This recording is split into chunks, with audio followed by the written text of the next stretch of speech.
Magandang araw mga kaibigan. Bigyan natin ngayon ng opinion, reaction itong post ni Ang Balita Ngayon tungkol sa umiinit na bangayan ni na Congressman Pulong Duterte at Congressman Abante. Nag-ugat ito dahil sa mga flood control projects. Una, si Mayor Baste Duterte, sinabi niyang palabas lang yung ginagawang investigasyon sa flood control projects ng Marcos administration. So itong Congressman Abante, bumelta, sabi niya magkano ang pondo ng flood control projects ni Congressman Pulong Duterte sa Davao ng panahon ng tatay niya. Ayun, sumagot din si Congressman Pulong. Ito ang kanyang sagot niya.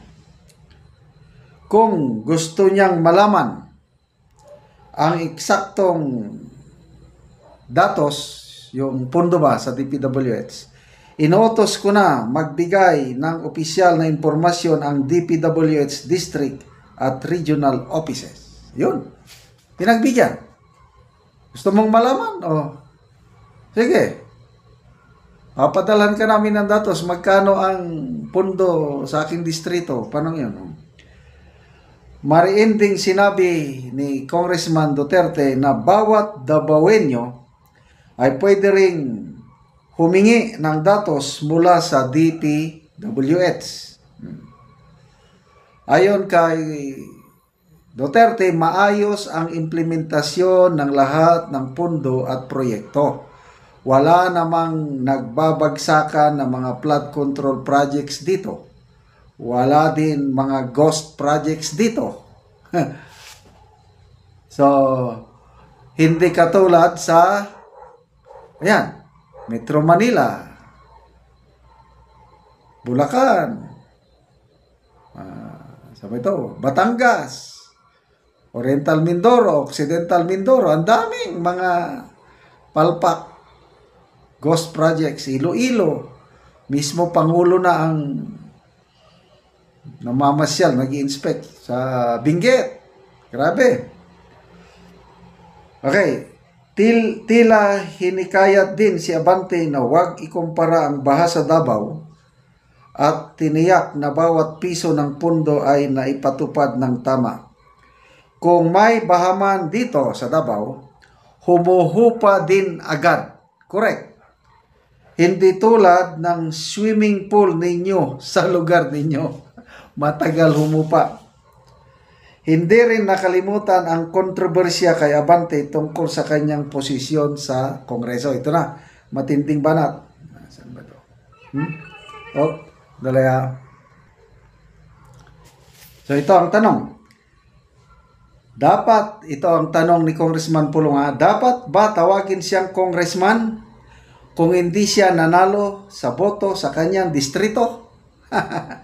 Kung pastor siya, pastor ang dapat itawag, hindi congressman. At alam ko na busog kayo ng Makabayan Black para sa inyong talent fee bilang tilap dogs sa inyong amo sa Kongres. Maaari rin ninyong i-account yun para sa transparency. Sa huli, iginiit ni Paulo na imbes na questionin ang mga development projects na pinakikinabangan ng mga Davaoenyo, mas makakabuti siguro kay Abante na sagutin ang kanyang sariling questionabling posisyon sa Kongreso. Ayan. So, nautingkay tuloy ang kanyang second placer congressman. Magbasa tayo sa mga comments.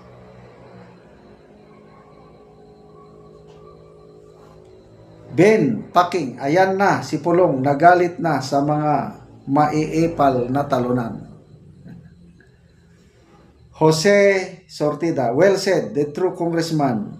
Ano yung masasabi mo, Pastor?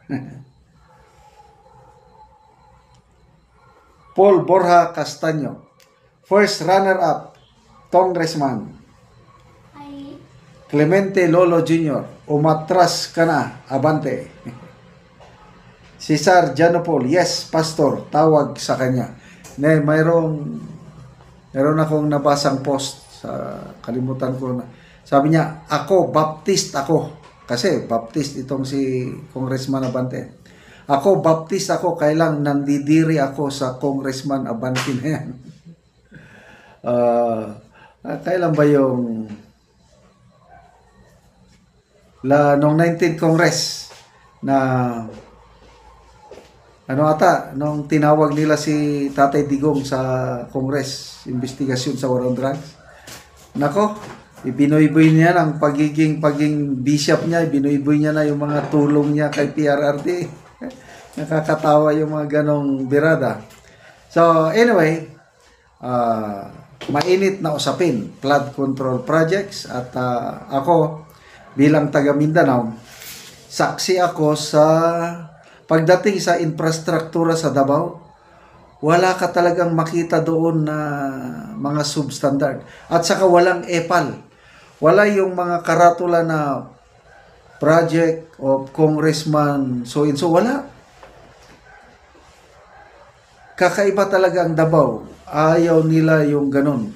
Kaya panahon ni PRRD, ayaw niya yung mga ganun, mga tarpi-tarpulin. Kahit si BP Sara, nung DepEd Secretary pa siya, pinapatanggal niya yung mga tarpo-tarpulin sa mga DepEd officers. Yan ang tama. Hindi yung akuin kagad. Example, yung congressman sa Oriental Mindoro, nung hindi pa pumutok ang kapalpakan ng flood control, sabi ni Senator Lacson, nandun, nakita na ang kanyang staff yung mga billboard na inaangkin ni Congressman Panaligan ang mga project sa flood control. Yun ang resibo. So, nung nagkapalpakan na, sabi ng kongresista na hindi daw kanya yun. Sa DPWH daw yun, wala siya daw pakialam. Ganon. Hindi niya may tatanggi dahil nakalagay sa billboard na project niya yun. Pinunduhan niya yun. So, ay nako, kailan ba magkakaroon ng resulta itong flood control investigation hanggang ngayon? Wala pang klarong ano. Kaya hindi natin masisi si Mayor Baste na sabi niya na palabas lang, public relation lang. Kasi nga, why klaro na investigasyon hanggang ngayon. Sana magkaroon na ng direksyon yung tunay ba na walang sasantuing investigasyon para makasuhan, makulong ang mga nanluloko ng nangungurakot sa pundo ng taong bayan.